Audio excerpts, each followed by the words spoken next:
సమస్యలన్నీ అన్ని విన్న తర్వాత కూడా ముఖ్యంగా మేము చొరవ తీసుకొని ఈరోజు దాదాపు ఒక 12 కోట్లు, 15 కోట్లు, 3 కోట్లు ఎక్కువ పెట్టారా?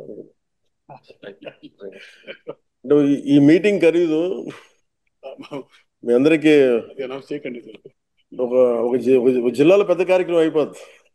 కానీ మన పంచాయతీ మీద ఆ ఎంత అంటే మీరు ఇంత ప్రేమగా వచ్చారు, అందుకని ఆ 12 కోట్లు నుంచి ఒక 15 కోట్ల రూపాయలు, ఆ 15 కోట్లు ఓవరాల్ గా మీరు అడిగిన పనులన్నిటికీ కూడా కలిపి ఆ ఆ గ్రామ అభివృద్ధి పనుల కొరకు 15 కోట్లు మంజూరు చేయడం జరిగింది. సో మీరు అడిగిన ప్రతిదానికి ముందుకు తీసుకెళ్తా ఉన్నాం. దీంట్లో 14 సీసీ రోడ్లు, 4 drains, dhobi ghat, bus shelter, school compound wall, tank పునరుద్ధరణ, నీటి కాలువల డీసిల్టింగ్, 2 శ్మశాన వాటికలో సదుపాయాలు, మరి ఇవన్నీ మీరు చెప్పిన అన్నిటికీ గాను 15 కోట్లు మనకి మీకు మంజూరు చేస్తున్నాం. దీనికి గౌరవ మంత్రివర్యులు అచ్చెన్నాయుడు గారికి మనస్ఫూర్తిగా ధన్యవాదాలు తెలుపుకుంటా ఉన్నాం.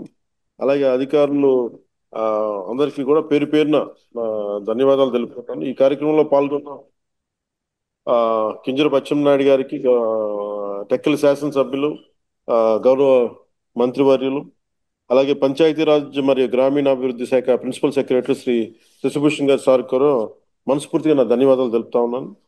అలాగే శ్రీకాకుళం జిల్లా కలెక్టర్ శ్రీ స్వప్నిల్ దినకర్ పుణ్కర్ గారికి కూడా నా ప్రత్యేక ధన్యవాదాలు. అలాగే ఆ, పంచాయతీరాజ్ కమిషనర్ శ్రీ కృష్ణతేజ గారికి, ఆ, అలాగే ముత్యాల రాజు గారు, AP state institute for rural development, వారికి నా కృతజ్ఞతలు తెలియజేస్తున్నాను. శ్రీ షణ్ముఖ్ కుమార్ గారికి, ఉపాధి హామీ పథకం సంచాలకులు, Swachh Andhra corporation managing director Shri Anil Kumar Reddy గారికి, ఇంజనీరింగ్ ఇన్ చీఫ్ పంచాయతీరాజ్ శాఖ బాలు నాయక్ గారికి, ఆ, ఇంజనీరింగ్ చీఫ్ గ్రామీణ నీటి సరఫరా శాఖ శ్రీమతి గాయత్రి గారికి, రాయవలస గ్రామ సర్పంచ్ సరళన బాలకృష్ణ గారికి, సో వారికి నా నమస్కారాలు తెలియజేయండి. డబ్బులు ఇవ్వగలిగాం, కానీ నేను మీ నుంచి ప్రత్యేకించి ఈరోజు కోరుకుంటుంది, మన ఊరు అభివృద్ధి చెందాలంటే ఇప్పుడు మనం రోడ్లు కట్టగలం, లేదంటే కాంపౌండ్ వాల్ కట్టగలం, కానీ ఆకతాయిల్ని నిలువరించాలంటే మీరు బాధ్యత తీసుకొని మీరు అందరూ ఊరి నుంచి ఏకతాటిపైన గట్టిగా గొంతు ఎత్తకపోతే అది తప్పవుతుంది. అంటే నేను నా ఉద్దేశం ఏంటంటే, మీరు రోడ్లు కట్టిన మన వాళ్ళు కాంపౌండ్ వాళ్ళు కట్టినంత మాత్రం ఆకతాయిలు ఏం మారరు. అంటే స్కూల్ వైపు చూడాలంటే, భయపడాలంటే మీరు అందరూ ఏకతాటిపైన ఇర్రెస్పెక్ట్ ఆఫ్ పొలిటికల్ పార్టీస్, మీరు కొంతమంది వైసీపీ ఉండొచ్చు, టీడీపీ ఉండొచ్చు, జనసేన ఉండొచ్చు, ఇంకే పార్టీ అయినా కావచ్చు, బీజేపీ ఉండొచ్చు, ఎవరైనా ఉండొచ్చు, కానీ ఇర్రెస్పెక్ట్ ఆఫ్ పార్టీస్, బట్ గ్రామానికి దగ్గరికి వచ్చేటప్పటికి మీరందరూ ఏకతాటిపైన ఉండటం అవసరం. ముఖ్యంగా స్కూల్ పిల్లలకు సంబంధించి కానీ, గ్రామ ఉమ్మడి ఆస్తుల మీద కానీ మీరు మనందరం ఏకాభిప్రాయంతో ఉండాలని మనస్ఫూర్తిగా కోరుకుంటూ, అలాగే పిల్లలు రోజు బడికి వెళ్తున్నారా లేదా అనే విషయాన్ని కూడా తల్లిదండ్రులు, గ్రామ పెద్దలు కూడా చూసుకోవాలి. విద్య అనేది ఇందాక మన జగదీశ్వర్ గారు మాట్లాడుతా మన ఎడ్యుకేషన్ గురించి చాలా గొప్పగా చెప్పారు. అందువల్ల విద్య అనేది మనం పిల్లలకి ఇవ్వగలిగితే అది విలువైన ఆస్తి. అందుకని అది కూడా మీ దృష్టికి తీసుకొస్తా ఉన్నాను. అలాగే గ్రామ శుభ్రత, శానిటేషన్, వీటన్నిటికి కూడా మీరు అందరూ ప్రత్యేకించి భాగస్వామ్యం తీసుకోండి. కనీసం విలేజ్ సచివాలయాలు ఉన్నాయి, మీరందరూ పంచాయతీ ఆఫీసులు ఉన్నాయి, మీరందరూ కనీసం ఒక రోజుకి గ్రామ పరిసరాలని శుభ్రంగా చేసుకోవడంలో మీరు పార్టిసిపేట్ చేయాల్సిందిగా మనస్ఫూర్తిగా మిమ్మల్ని కోరుకుంటా ఉన్నాను. అంటే మన కష్టాలు వచ్చినప్పుడే విలువ తెలుస్తుంది. ఒకసారి మా ఇంట్లో ఏముంటుందంటే, నాకు వాటర్ ట్యాంకులు నీళ్ళు అయిపోతాయి. మామూలుగా నీళ్ళు ఉన్నప్పుడేమో 3-4 బకెట్ కూడా చేసేస్తాను, కానీ నీళ్లు లేనప్పుడు ఒక్క హాఫ్ బకెట్ తో సంపూర్ణంగా స్నానం చేస్తాను. అప్పుడు అనిపిస్తూ ఉంటుంది నీటి విలువ ఎంత నాకు. సో మీ అందరూ కూడా నాలాంటి అనుభవాలు ఉంటాయి. అందుకని వర్షాకాలంలో వర్షపు నీటిని మనం వృధా చేయకుండా నిల్వ చేసుకుంటే, అలాగే వ్యవసాయానికి మరి ఇతర అవసరాలకి వినియోగించుకోవాలి.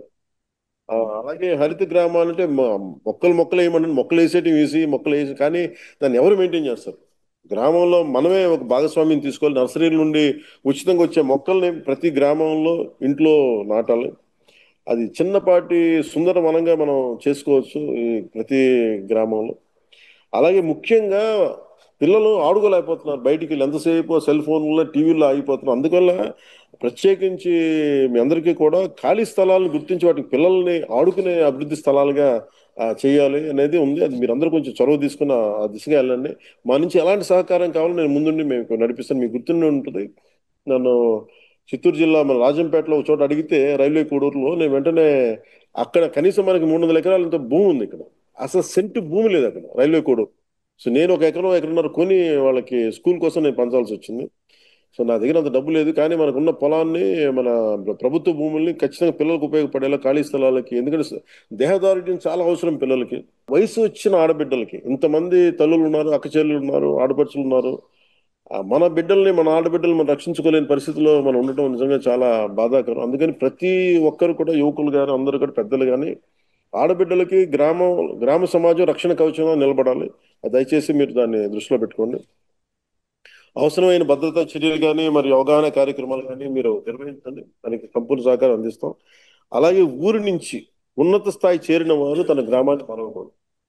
ఎక్కడో విదేశాల్లో ఉండేవాళ్ళు, ఇప్పుడు మన గౌరవ ముఖ్యమంత్రి గారు కూడా ఏం చెప్తున్నారంటే, ప్రతి ఒక్కరిని అడాప్ట్ చేసుకోండి. మన ఇండస్ట్రియలిస్టులు ఉన్నారు, పారిశ్రామికవేత్తలు, ఈ రాష్ట్రం నుంచి మీరు లబ్ధి పొందారు కాబట్టి ఎవరినో ఒకళ్ళు మీరు తీసుకొని ఆ కొంత దత్తత తీసుకోమనే కార్యక్రమం ఉంది.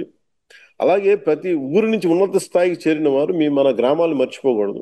ఇప్పుడు నేను కూడా ఎందుకు మీకు ఇంత నిలబడి మాట్లాడుతున్నానంటే, నా నేల నాకు జీవనాన్ని ఇచ్చింది. నాకు ఈ నేల నాకు అన్నం పెట్టింది. నాకు ఈ నేల నాకు బతుకునిచ్చింది. అలా నేల కోసం చేయడానికి నేను నా వంతు బాధ్యతగా నేను నిర్వహిస్తా ఉన్నాను. అలాగే మన ఊరి నుంచి వెళ్ళిన వేరే గ్రామాల్లో, వేరే ఊళ్ళలో ఉన్న ప్రతి ఒక్కరికి కూడా, ముఖ్యంగా మన టెక్కల్ నియోజకవర్గం, రాయవలస పంచాయతీ నుంచి వచ్చిన ప్రతి ఒక్కరు కూడా తిరిగి మన గ్రామం వైపు చూడవలసిందిగా నేను కోరుకుంటా ఉన్నాను. గ్రామాభివృద్ధిలో వారు కూడా వారి వంతు పాత్ర పోషించాలి. అదే నిజమైన అభిమానం. తద్వారా దేశానికి సేవ చేసినట్టు అవుద్ది. చివరిగా నేను ఒక్కటి చెప్పాలనుకున్నాను. అంటే మీ అందరి భాగస్వామ్యం చాలా కీలకం. ఈ రోజున 350 మంది ఉండొచ్చు, కానీ 3500 మంది భాగస్వామ్యం చాలా కీలకం. దాని ఉంటే మీరు అభివృద్ధి దిశగా ముందుకు సాగుతుంది. మనందరం కలిసికట్టుగా పనిచేస్తే రావి వలస గ్రామం రాష్ట్రానికి ఆదర్శ గ్రామంగా కాకుండా ఆధ్యాత్మిక పంచాయతీ కూడా నిలుస్తుంది. అది మీ అందరి సహకారంతో మనం ఆశించిన అభివృద్ధిని తప్పకుండా సాధించగలం తెలియజేసుకుంటూ, యోగా డే వస్తుంది మనకి. International yoga day 21 June 2025. ప్రధానమంత్రి గారు వైజాగ్ వస్తా ఉన్నారు. దీంట్లో మనం ఏంటంటే, నిన్న ముఖ్యమంత్రి గారు మాట్లాడుతూ చాలా కార్యక్రమాలు చేస్తా ఉన్నారు, మేము అందరం చేయమని. సో మనం 25వ రోజున మీరు కూడా, పిల్లలు కానీ మీరు కానీ, అంటే నేను అడిగాను మొన్న ముఖ్యమంత్రి గారిని, అడుగుతా ఉంటే ఆసనాలు అంటే, ఇప్పుడు నా దగ్గర వక్రాసనం, చక్రాసనాలు చేయాలంటే మా అందరికి నడువులు పోయినాయి కదా, ఎలా చేయాలని. లేదు లేదు, దాని గురించి ప్రత్యేకమైన ఆసనాలు ఉన్నాయి.